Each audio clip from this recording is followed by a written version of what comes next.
In the spring of 2021, I embarked on a year-long eco-theology certificate program called Seminary of the Wild. Its purpose was designed to engage us in rewilding what has been tamed and domesticated in ecology and religion, as well as in our own psyches.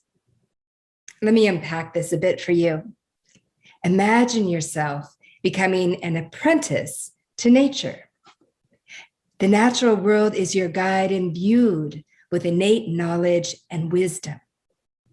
You are a learner with a beginner's mind, open and curious to gain new insights from a posture of humility.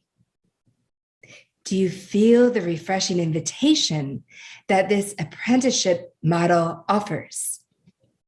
As an apprentice, you are not assuming mastery and control over the natural world. Instead, you are honoring the earth's wisdom and recognizing your inherent connection to, rather than separation from, nature's ecosystems. This rewilding process, however, is anything but graceful. Humans are bumpy, awkward, meddling beings. We like to be in control, assert our control. History is filled with such examples, which has brought us to today's environmental crisis. So, how do we proceed? How do we conduct ourselves? How do we enact environmental social change? What I will share with you today is my apprenticeship journey with the natural world through the lens of imagery and storytelling. I will also highlight how each of the 4 seasons has shaped my unfolding relationship with nature and its impact on my faith. Like any relationship, it takes time to get acquainted, build trust, and find one's rhythm with nature. Yet, I couldn't imagine a better season than spring for new beginnings.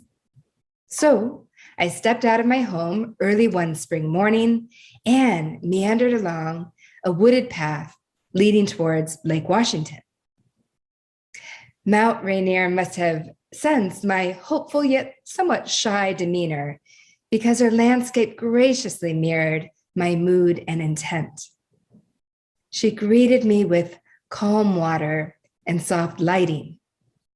I felt soothed and eased by her gentleness. Next, I found myself before a stump with moss, ferns, and ivy growing out of her trunk. I peered around the corner and noticed her roots pulled up from the earth.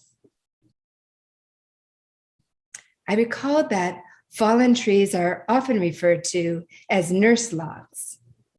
According to an environmental site called American Forests, nurse logs provide ecological facilitation as they decay, offering seedlings shade, nutrients, water, and protection from disease, making way for the next generation. I marveled at this nurse log's unique gifts of generativity and transformation. Further down my path, I came to a shallow, pebble-strewn alcove nestled between 2 shrubs. I chose this intimate, watery habitat as my daily meditation sit spot, where I welcomed each morning over my year-long program. As I gradually rose, prepared to return home, I heard a light ringing of what sounded like wind chimes. I followed the sound, peered around the corner, and smiled at the sight. The tinkling sound came from a marina full of boats. They rang like an outdoor cathedral, perhaps a blessing of the bells. This communing with nature is a funny sort of thing. Everything is right there before us. The marina's outdoor cathedral bells, the nurse log's gifts of generativity and transformation. Mystery itself isn't so much hidden and secretive. It's just that Western civilization has conditioned us to believe that we are separate from nature rather than inherently connected to nature. Consequently, we haven't learned to attune our senses to the natural world and read her landscape and language. This is the work of repairing and healing this artificial human nature divide that is harming our environment due to our lack of awareness, resulting in our lack of accountability. Spring gave way to summer, and summer greeted me with her sheer beauty and boldness.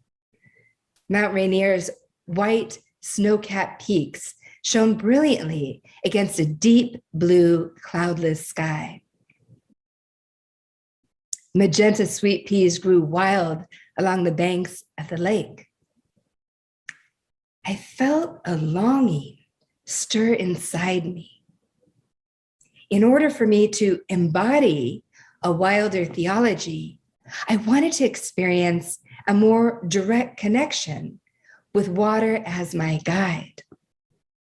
Not just dipping my toes on the banks of the lake, but rather feeling my body contained in a boat on the water with her wild currents moving just beneath me. What a beautiful, sacred threshold experience that would be. Fortunately, an opportunity arose that summer, turning this longing into a wild calling.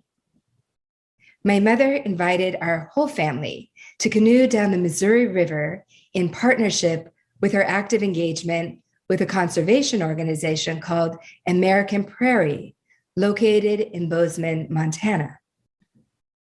This environmental organization's mission is to create the largest nature reserve in the contiguous United States, a refuge for people and wildlife preserved forever as part of America's heritage.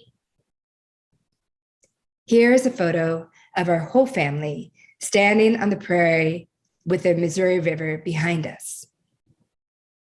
And here is a photo of my immediate family with my husband, Christopher, and our daughter, Madeline. On a geographical note, we began our river trip in the town of Fort Benton near Great Falls and finished at the campground of Judith Landing near the town of Lewistown, Montana. Below are a few highlights of river and rock formations.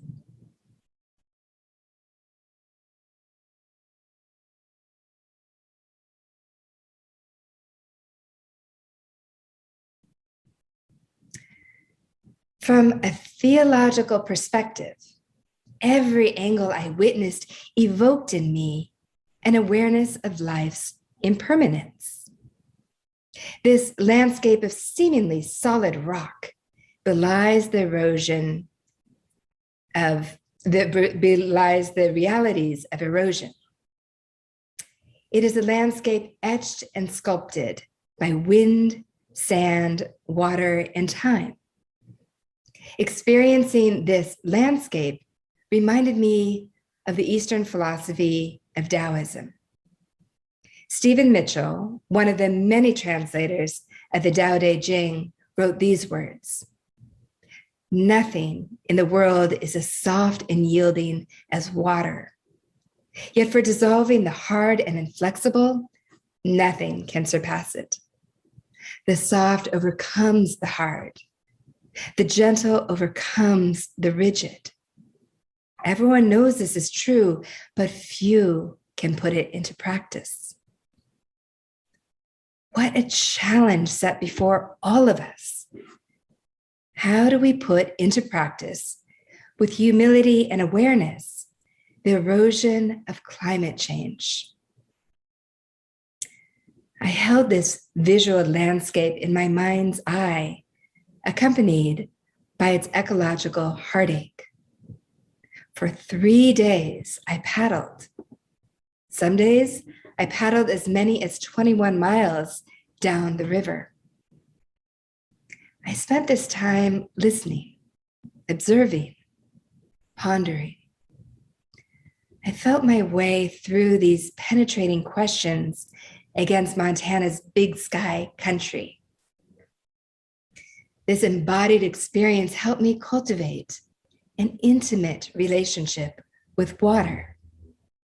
It moved me into an interior space where I experienced beauty, longing, grief, and love all at once. Summer gave way to autumn. I returned home feeling inspired, engaged, and curious. I wanted to embody the lessons I learned from Montana's river trip and adapt them to my own local habitat. In my case, I live on the traditional land of the Duwamish people, known as Seattle, Washington. Therefore, Cascadia is my bioregion and Cedar River is my watershed. Early one morning at sunrise, I spotted a team of rowers along Lake Washington. Once again, I experienced that wild calling to connect more directly to water with this kind of intimacy that I felt while canoeing down the Missouri River. I followed the direction of the boats to see where it might lead. This path led me to Mount Baker Rowing and Sailing Center. Intrigued and inspired, I decided to join the local community crew team for introductory rowing lessons. Here is a photo of some of my fellow crew team members. And here are a few rowing highlights.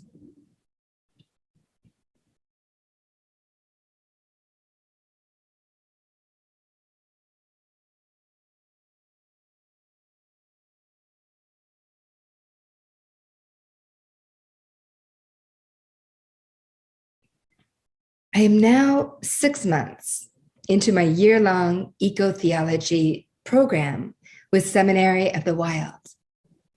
This marks a true liminal threshold. Given my nature-based experiential encounters with Montana's canoe trip and Lake Washington's crew team, I pause to reflect on this moment. I wonder, have these experiences made me feel more connected with nature rather than separate from it? And do I feel more grounded and embodied in my theology as a result of my relationship with the natural world? I check in with my body and notice something surprising, disturbing. The more intimately engaged and connected I feel with the natural world, simultaneously, I feel more unsettled, off-center. This sense of disequilibrium is further heightened by devastating climate change and mourning the loss of our biodiversity. I pause and feel my way into this tension between grief and loss on the one hand, and love and tenderness on the other. I find myself drawn to explore these questions within my own context as a woman, mother, and female religious leader. I reflect on a passage from nature writer Terry Tempest Williams' book, Erosion.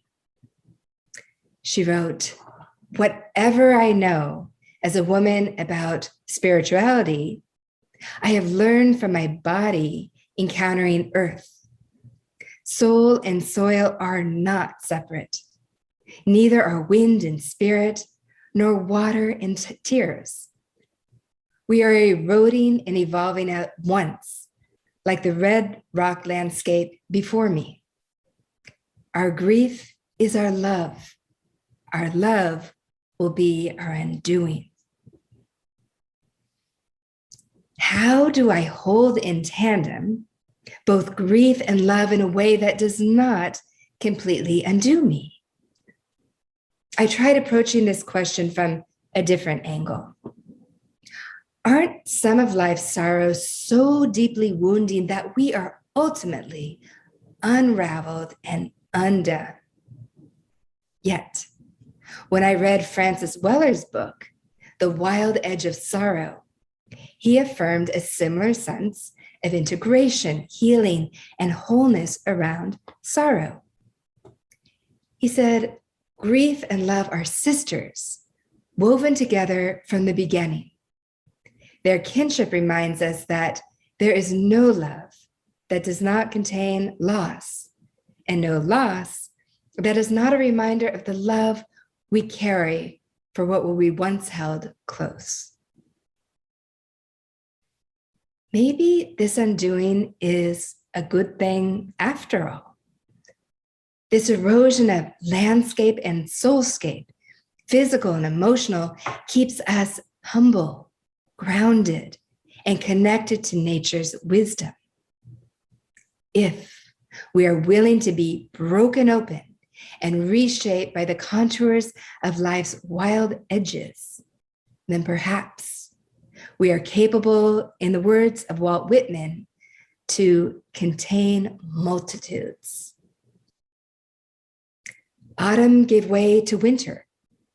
Now, as I entered my 4th season, I'd come to respect and honor the rhythms, seasons, and cycles of life. This process deepened my understanding of the inextricable connection between grief and love. But nothing prepared me for what would come next. In early December, Diane, my Seminary of the Wild cohort, clan member, and friend, shared devastating family news. Her 28-year-old son, Cameron, died tragically from a rock climbing accident. I felt grief-stricken, numb, and at a loss for words. Yet Diane, a newly bereaved mother, found the words she needed to express her grief. She wrote a poem early in the morning on Christmas that she titled Christmas Dawn. Stories of old speak of a baby boy born this day to show us how to live and love. Another baby boy was also born to show me how to live and love. They both were taken from this world, not after a long life, but in their prime. We could not have known how these tragedies would change our world and break our hearts. Life is never more precious than when it is paired with death. To die to our expectations is to truly live. Fear not, live in love, knowing our hearts will break, then love again.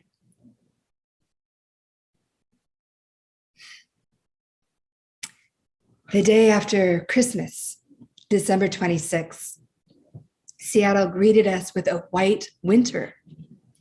The world felt soft and still in its thick blanket of snow. I contemplated Diane's poem, especially these 2 lines. Life is never more precious than when it is paired with death. To die to our expectations is to truly live. I carried her words with me as I stepped outside and began walking in the freshly fallen snow. Instinctively, I placed my gloved hand on the snow-covered nurse log as a way to connect my human body with nature's touch. This nurse log once lived the life of a towering, majestic tree. Some form of death befell her, and yet she continued to birth new life in her altered form. Transformation is possible even in the face of death. Next, I crossed the snow-covered bridge through the woods that opened out onto the hillside and lake. When I reached my meditation sit spot, I beheld a spectacular sculpture of ice crystals with a bird flying over a cloudy sky. As I shifted my gaze and body posture towards a different angle with different lighting, blue sky appeared. These same ice crystals seemed to dance with the branches' graceful curves encased in ice and sunshine. Finally, I reached the marina.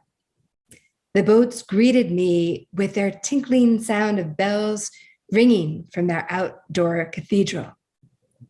Light, gentle, and soothing. And there, in that moment of lightness, I recalled a poem by Jared Anderson titled, highlighting life's changing forms yet enduring essence. The water in your body is just visiting. It was a thunderstorm a week ago. It will be the ocean soon enough. Most of your cells come and go like morning dew. We are more weather pattern than stone monument. Sunlight on mist, summer lightning. Your choices outweigh your substance. This year-long eco-theology program has made me rethink the meaning of the word faith. So often we associate faith with something solid, as in, this is the bedrock of my faith. This is the cornerstone of my belief. A solid, unshakable faith. Yet, my experience canoeing down the Missouri River reflected a much more fluid, nuanced existence. This watery habitat reminded me that nothing is as solid as it seems. We are all shapeshifters whose identities are more permeable than we realize or might care to admit. There is a wild edge here, but this wild, untamed element is what makes me feel most alive. What is often asked of religion is this: what do you believe in? What is frequently expected is some form of a creed-based response. However, I don't believe that this traditional Q&A gets to the heart of what truly matters. Instead, I propose reframing the question in these words: what do you pay attention to? Specifically, what nature-based practices do you engage in to help you remember and honor your innate belonging to the earth and creation?